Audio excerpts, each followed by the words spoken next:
Je vais faire un petit résumé vite fait de ma situation depuis le début.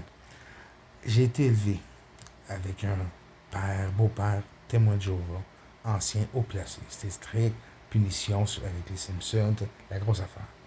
Je découvre, durant toute ma vie, j'ai toujours pensé que, bon, tu sais, s'il y a un tirage, je ne serais pas chanceux. S'il y a une flaque d'eau, je vais marcher dedans. Tu sais, j'ai juste pensé que je n'étais pas chanceux. Tout ce que je viens d'apprendre, c'est que toute ma vie, j'ai été la proie d'un narcissique psychopathe qui adore me faire souffrir émotionnellement, d'être à proximité et d'avoir le contrôle sur chacune des actions. C'est ça qu'il fait. Il aime ça, il tripe. Ça fait des années que je me fais stalker. Je vous donne un exemple. J'ai déjà été marié, il y a des dizaines d'années, j'ai été marié. Mes recherches vont dans le sens où il serait à l'origine de ça. Ça se peut qu'il soit le père de ma fille. Et ce mariage-là a été arrangé pour frauder ou whatever. Donc ma fille ne serait pas ma fille, il serait le père de ma fille. On parle de mon beau-père, ben, qui m'a élevé. C'est des choses comme ça qui, les 3 dernières années, son harcèlement est devenu professionnel et de ressources démesurées. On parle de 8, 20 voitures s'il faut qui me suivent, qui tournent en rond.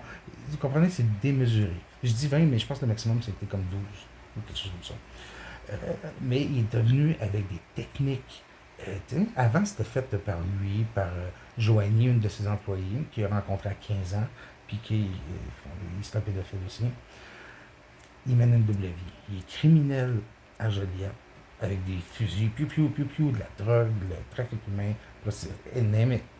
et d'un autre part, il est ancien, témoin de Jéhovah, haut placé, dirigeant, qui donne des conseils sur la vie familiale, alors que toute sa vie, c'est un psychopathe qui essaie de me faire souffrir. Présentement, on est rendu au stade où ce que son harcèlement puis son stalking était rendu professionnel. J'ai commencé à m'informer, j'ai analysé leurs méthodes puis tout. Ça a commencé à coïncider avec des techniques de la CIA puis d'espions. Donc, j'en déduis qu'il s'est fait apprendre des techniques de ça. Pour se faire apprendre, il s'est allié avec le gouvernement de quelconque façon. Je crois qu'ils ont menti en disant que je sais pas quoi, que je devais déplacer beaucoup de drogue ou de quoi. Bref, ils m'ont mis pendant des années sous haute surveillance, c'est-à-dire des gens en haut, des gens en bas, de mes appartements en tout temps et aucune vie privée. Des caméras, micros, cellulaires hackés. Chaque fait et geste était épié, rédigé, mis en rapport, analysé. Bref, vous comprenez le principe. Ça doit faire 15 ans que je n'ai pas eu de moment privé. Ces 3 dernières années, c'était le pire des pires. Mais je vous inviterai à googler qu'est-ce que ça donne de priver un être humain de, de, d'intimité. Ici, avec lui, on parle un petit peu plus. Hein. Mario, il y a des bonbonnes de gaz poppers.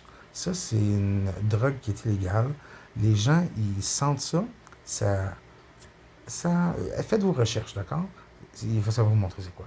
Mario a des grosses bonbonnes de propane de ce genre de stuff-là qu'il injecte dans des pièces via d'autres pièces extérieures, avec des tuyaux, des ça.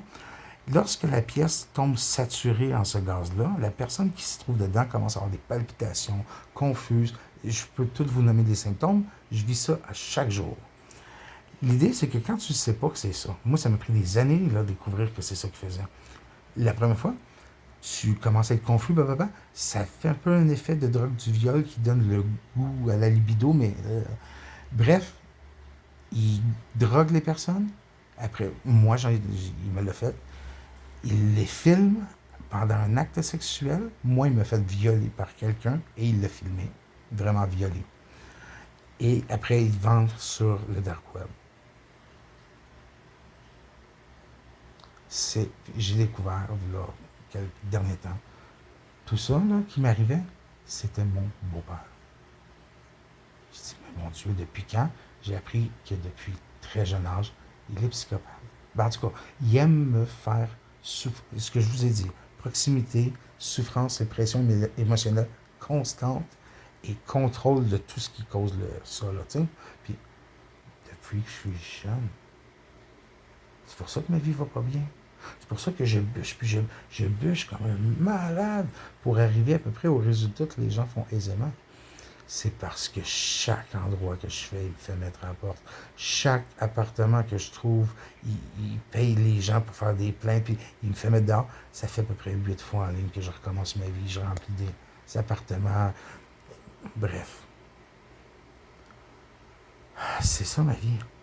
Là, présentement, je me poussais tout le temps. Ici, à Joliette, j'ai dit, wow, je vais faire face à ça parce que ça marche pas. J'ai fait 6 villes différentes et ça recommence dans les 6 villes. J'ai dit, ça marche pas. C'est Mario qui me suit partout. Et il m'aurait volé tellement d'argent en héritage, en assurance, à toutes les fois que moi je déménage de peine et misère dans une chambre à louer parce que j'ai pas d'argent, lui, il s'achète des blocs ou des maisons autour, où il loue des appartements. Bref, il y a tout le temps 3-4 appartements autour de où ce que moi je vis en tout temps.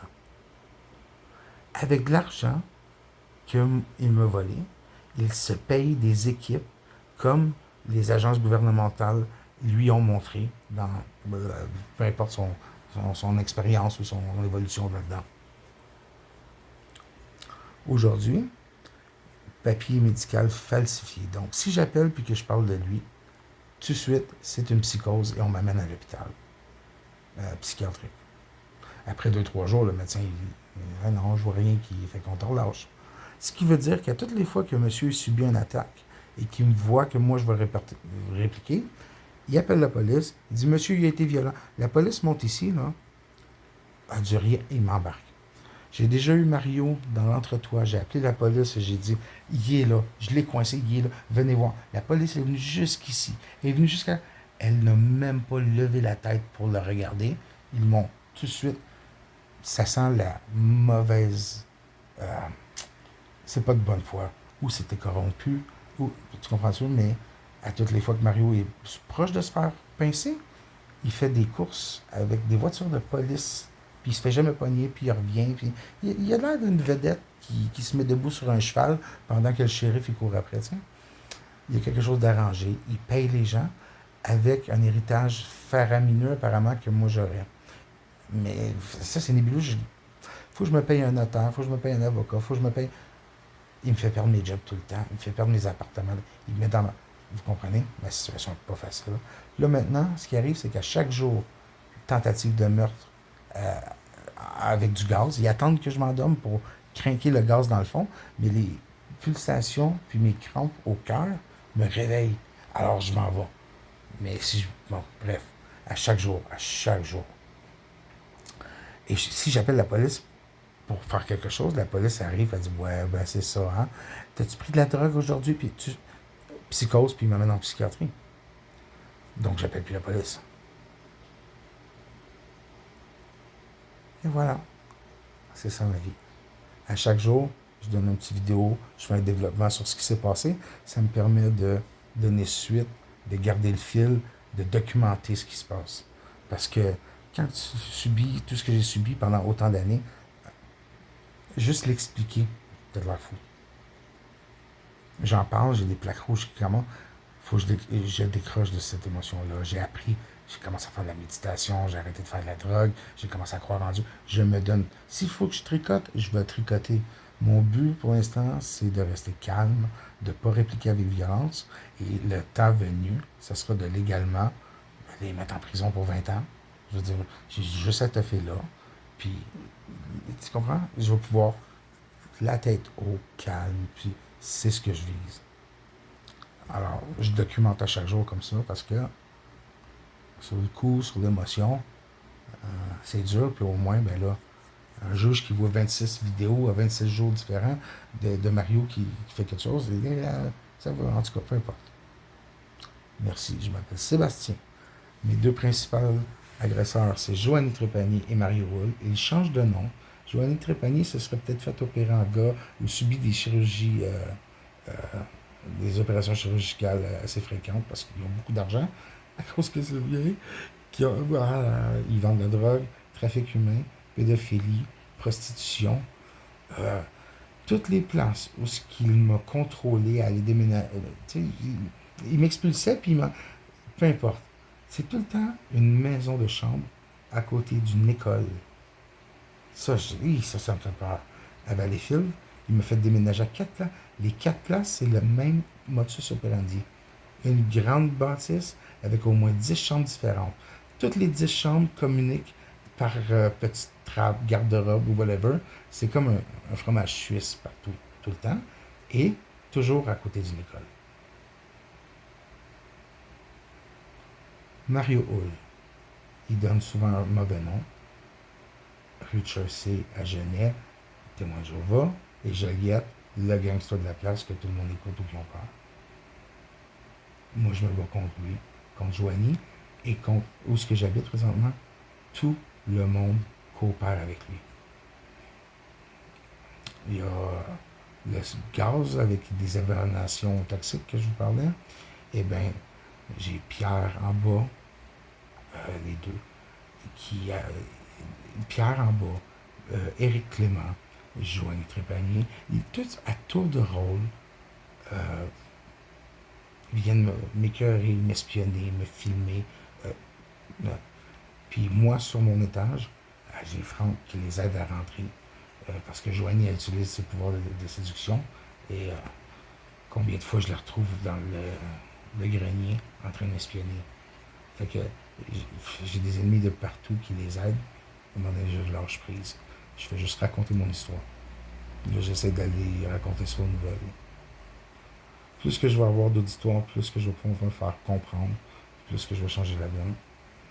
Puis là, j'ai appelé en déontologie policière pour essayer de, quand que je suis en danger, là, je voudrais ça appeler la police, puis qu'à la place de me juger, elle m'aide avec mon danger parce qu'on est au Canada.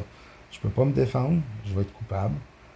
En gros, là, ils sont en train de m'intoxiquer et je suis obligé de rien faire. Yeah. C'est la chose la plus dure que j'ai jamais faite de ma vie. Aller me coucher, sachant qu'on essaye de me tuer et sans me défendre. Parce qu'on n'a pas le droit. C'est dur. J'ai commencé à faire des vidéos YouTube. C'est pour ça que j'ai l'air de capoter. Parce que c'est ce que je vis 24/24. Bonne soirée.